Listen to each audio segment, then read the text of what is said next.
আজকের আমাদের বাড়িতে রান্না হবে ফুলকপি দিয়ে মাছের ঝোল। মাছটা ছিল কিন্তু কালকের, বাবা মাঠে হাল হচ্ছিল, তো সেখান থেকেই বাবা কালকে নিয়ে এসেছিলো। কী মাছ পেয়েছিল জানো?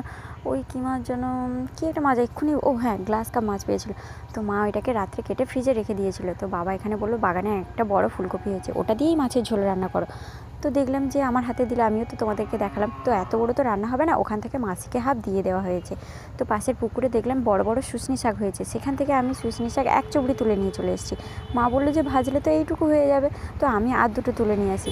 তো এখানে দেখেছো যে মা এখানে সব জোগাড় করে রেখে দিয়েছে। তো দেখলাম ফ্রিজে মাছ ছিল, বরফ হয়ে গেছিলো, তো আমি ওখানে জল দিয়ে আগে থেকেই রেখে দিয়েছি। তো মা এখানে শাকগুলো তুলে নিয়ে আসতে দেখলাম যে অনেকগুলো হয়ে গেছে। তো মা আমি মিলে দুজনেই বাছাবাছি করছিলাম। তো বাছাবাছি প্রায় শেষের পথে হয়ে গেছে। দেখলাম যে আর কোনো কিছু নেই, এবার শাকগুলোকে একটু কুচি কুচি করে নেওয়া যাক। তো দেখলাম যে এখানে মাছ সব কিছু রান্না হয়ে গেছে, শুশনি শাকের ভাজা, গরম গরম মাছের ঝোল, ভাত, ব্যাস। টাটা, পরের ভিডিওতে আবার দেখা পাবে।